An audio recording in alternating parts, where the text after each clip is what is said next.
आखिरी में एक कविता पढ़कर अपनी बात खत्म कर रहा हूं। रमाशंकर यादव विद्रोही ने एक कविता लिखी है।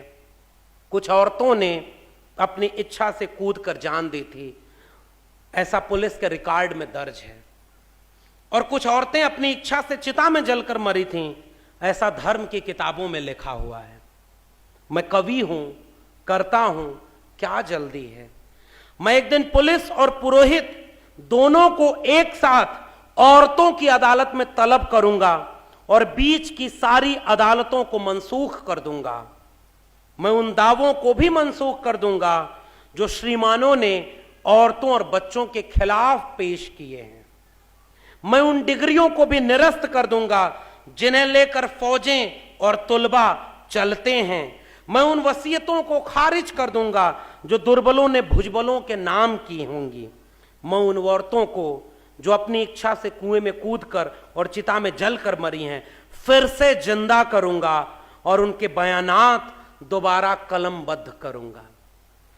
कि कहीं कुछ छूट तो नहीं गया, कि कहीं कुछ बाकी तो नहीं रह गया, कि कहीं कोई भूल तो नहीं हुई, क्योंकि मैं उस औरत के बारे में जानता हूं, क्योंकि मैं उस औरत के बारे में जानता हूं जो अपने 7 बित्ते की देह को एक बित्ते के आंगन में ता जिंदगी समोए रही और कभी बाहर तक झांका तक नहीं। और जब बाहर निकली तो वह कहीं उसकी एक लाश थी। वह लाश निकली जो खुले में पसर गई मां और मेदनी की तरह। औरत की लाश धरती माता की तरह होती है जो खुले में फैल जाती है। थानों से लेकर अदालतों तक मैं देख रहा हूं कि जुल्म के सारे सबूतों को मिटाया जा रहा है। चंदन चर्चित मस्तक को उठाए हुए पुरोहित और तमंचों से लैस सेना फुलाए हुए सिपाही महाराज की जय बोल रहे हैं। वे महाराज जो मर चुके हैं, वे महाराज जो मर चुके हैं, महारानियां जो अपने सती होने का इंतजाम कर रही हैं। और जब महारानियां नहीं रहेंगी तो नौकरानियां क्या करेंगी, इसलिए वे भी तैयारियां कर रही हैं। मुझे महारानियों से ज्यादा चिंता नौकरानियों की होती है जिनके पति जिंदा हैं और रो रहे हैं। मुझे महारानियों से ज्यादा चिंता नौकरानियों की होती है जिनके पति जिंदा हैं और रो रहे हैं।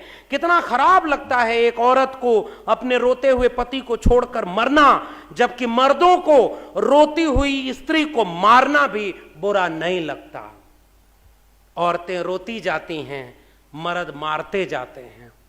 औरतें रोती हैं, मर्द और मारते हैं। औरतें खूब जोर से रोती हैं, मर्द इतनी जोर से मारते हैं कि वे मर जाती हैं। इतिहास में वह पहली औरत कौन थी जिसे सबसे पहले जलाया गया, मैं नहीं जानता, लेकिन जो भी रही होगी मेरी मां रही होगी।